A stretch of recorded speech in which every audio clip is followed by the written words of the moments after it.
રશ્મિબેન,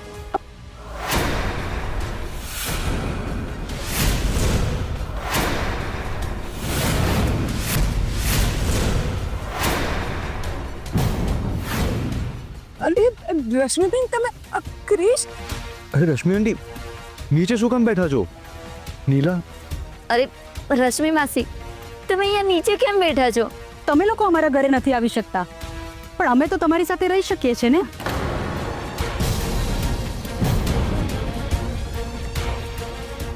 તમે લોકો જ્યાં અને જેવી પરિસ્થિતિમાં રહેશો, અમે બંને પણ તમારી સાથે જ રહીશું. બસ. મારી રાધાએ મારી પાસેથી વચન લીધું છે કે હું એના ક્રિશ અને ક્રિશના પરિવારનો ખ્યાલ રાખીશ.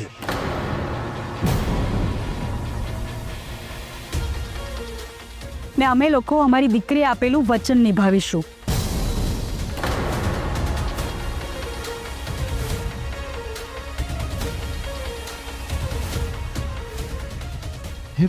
અરે રાજેશભાઈ, આરતી સર,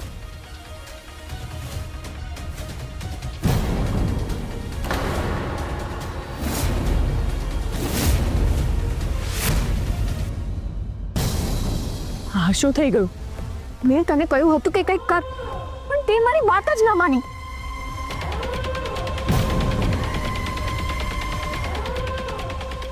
મોભાદાર લોકોને કોઈ વાતનો ડર નથી હોતો, પણ બદનામીનો ડર તો દરેક માણસને હોય છે.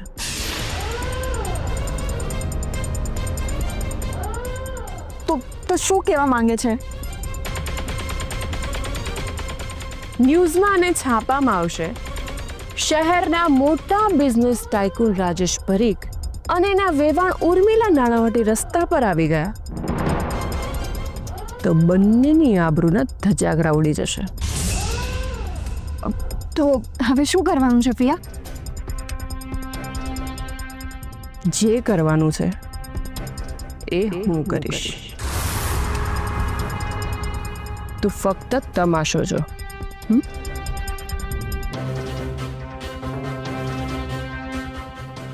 અરે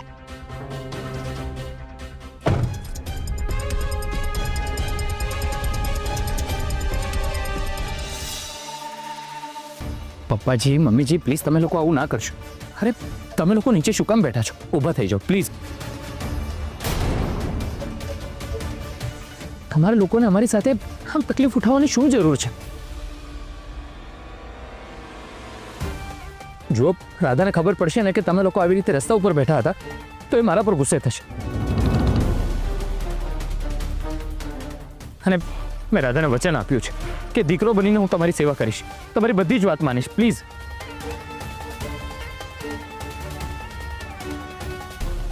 તમે આવી રીતે ના બેસો, ઊભા થઈ જાઓ પ્લીઝ. પ્લીઝ વાત સમજો, ઊભા થાઓ.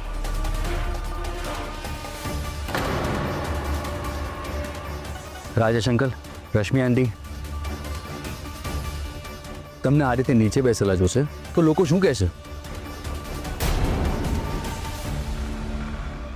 આ તમારી પ્રતિષ્ઠાને છૂપતું નથી. પ્લીઝ પ્લીઝ તમે ઊભા થઈ જાઓ.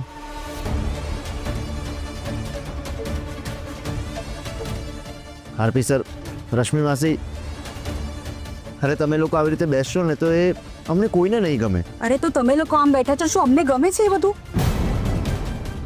અને જ્યાં સુધી આ વાતનું સોલ્યુશન નથી આવતું ત્યાં સુધી અમે લોકો અહીં તમારી સાથે જ રહીશું.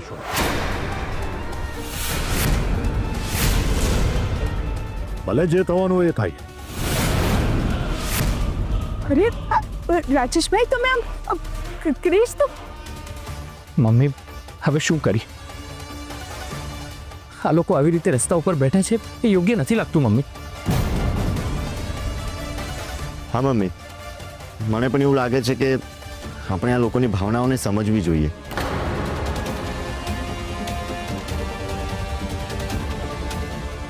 મને ખબર છે મમ્મી કે વર્ષાબેને આપણી સાથે જે કર્યું ને એવું ફરીથી ક્યાંક થશે તો એવું તને ડર છે. પણ મમ્મી, મને નથી લાગતું કે પપ્પાજી અને મમ્મીજી આપણી સાથે આવું કંઈક કરશે. હા મમ્મી, મમ્મી અમે લોકો તમારી સાથે ગમે તે પરિસ્થિતિમાં રહેવા તૈયાર છીએ, પણ આપણે લીધે રાધાના મમ્મી પપ્પા આ રીતે હેરાન થાય એ સારું નથી લાગતું. મમ્મી મમ્મી પ્લીઝ, મમ્મી તું જે કહેશે ને એ અમારા માટે ફાઇનલ હશે.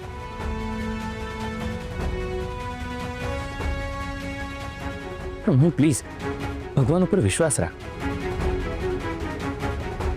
અને આ લોકો જે બેઠા છે એ લોકોને પણ સમજ પ્લીઝ મમ્મી.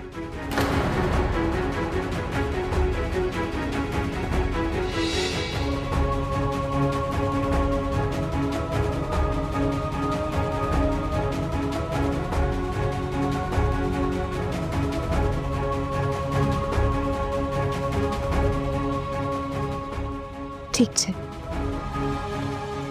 અમે ઘરે આવવા માટે તૈયાર છીએ.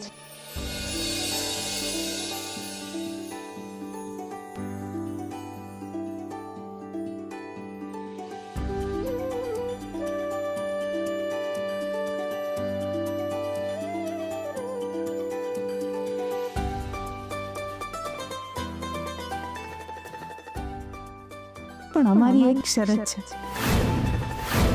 કે તમે અમારી પાસે ભાડું લેશો.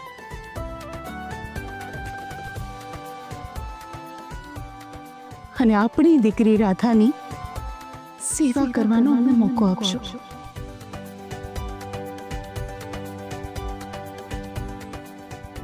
બોલો, છે મંજૂર? મંજૂર છે.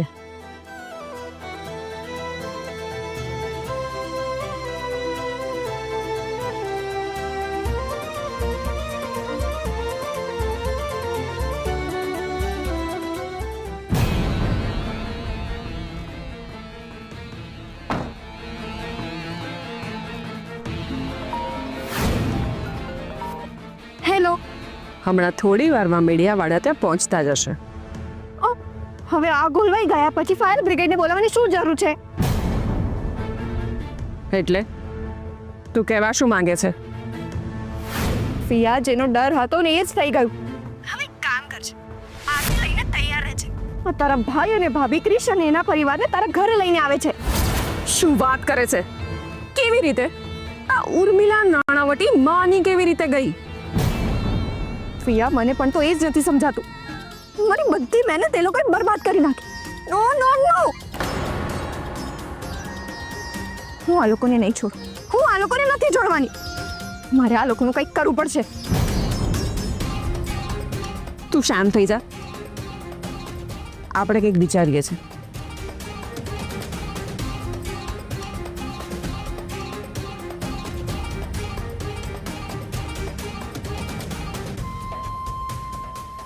ગમે તેટલા પ્રયત્ન કરું છું, પણ આ લોકો મને જીતવા જ નથી દેતા. પહેલા પેલી રાધા સાથે ને સાથે હતી, અને હવે એનાથી છતાં પણ એવું લાગે છે કે સાથે છે. કોણ? પહેલા એની બેન, અને હવે એના મા બાપ. જ્યાં જો તો રાધા રાધા રાધા. Damn it! બેસ. મીતા, બધા માટે પાણી લાવજો. હા, લાવી ભાભી.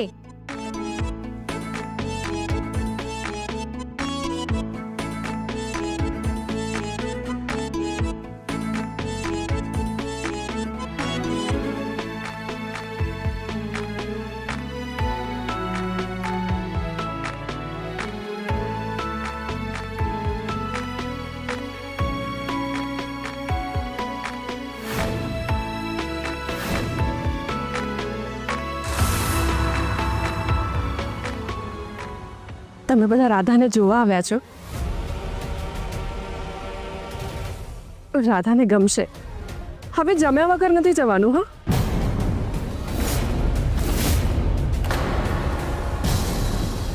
મીતા, આ લોકો રાધાને જોવા નથી આવ્યા. આ લોકો પણ રાધા સાથે જ રહેશે. એટલે તમે રાધાને એમના ઘરે મોકલી દો છો કે શું? ના મિતા, આ બધા આપણી સાથે રહીને રાધાનું ધ્યાન રાખશે.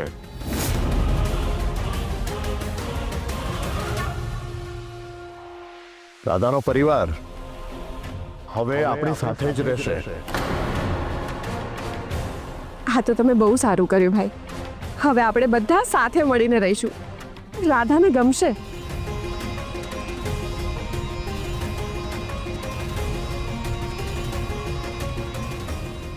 અને મને ખાતરી છે રાધા આપણને બધાને સાથે જોશે ને તો એ જલ્દી સાજી થઈ જશે.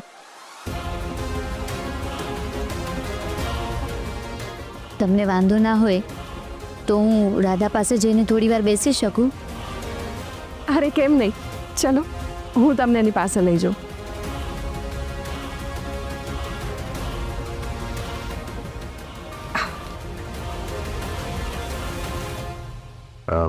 તમે લોકો ફ્રેશ થઈ જાઓ પછી આપણે સાથે જમીએ. ઠીક છે પપ્પાજી.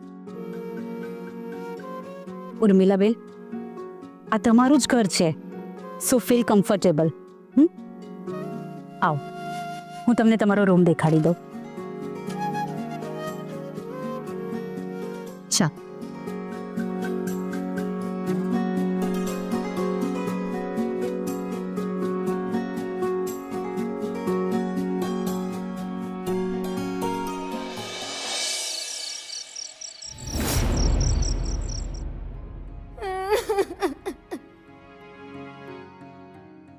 આ લોકો ક્યાં ગયા હશે, શું કરતા હશે, કઈ જ ખબર નથી પડી રહી.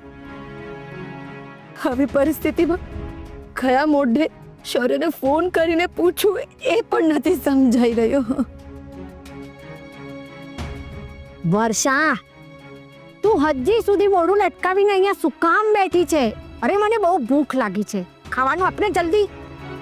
બા, તમને ખાવાની પડી છે. રાધાનો પૂરો પરિવાર રસ્તા પર આવી ગયો છે. બા, હું તમને નથી કહી રહી, પણ શું કિયારાએ કરાવ્યું મારી જોડે, શું એ યોગ્ય છે? જો શું યોગ્ય છે ને શું નથી એ અમે નથી જાણતા, પણ તારે જો આ ઘરમાં રહેવું હોય અને તારા દીકરાને સારી રીતે ભણાવવો હોય ને તો કિયારાનું કહેલું માનવું પડશે, સમજી? તારા લાલચી અને નાલાયક પતિથી આ કિયારા જ તને બચાવી શકે છે, સમજી ને? અને તું પણ ખરી છે વર્ષા. અરે આટલા મોટા આલિશાન ઘરમાં રહેવા મળે છે તો શાંતિથી રહે ને. રાધાના પરિવારની ચિંતા કરવાની શું જરૂર છે? અરે રાધાનું છે ને વિચારવા માટે, એનો પરિવાર હજી જીવે છે. અરે એનો પતિ પણ છે, એ લોકો જોઈ લેશે એમનું. તું અત્યારે તારું અને તારા દીકરાનું વિચાર. પણ બા, એ હવે છાની માની રહે ને. કિયારાના આવવાનો સમય થઈ ગયો છે, એની સામે કોઈ નાટક નથી જોઈતું, સમજી?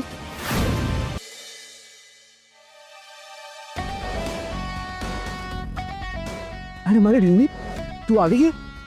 તારા માટે ઠંડુ પાણી લઈ આવું? ના. તો તને ભૂખ લાગી હશે, તારા માટે જમવાનું પીરસવાનું કહું? મારો મૂડ નથી. પણ બેટા આવું શું કામ કરે છે? થોડુંક તો જમી લે. તમને લોકોને એક વાર કહું છું, સમજાતું નથી? લાગે છે તમે લોકો મને શાંતિથી જીવવા જ નહીં દો. કિયારા,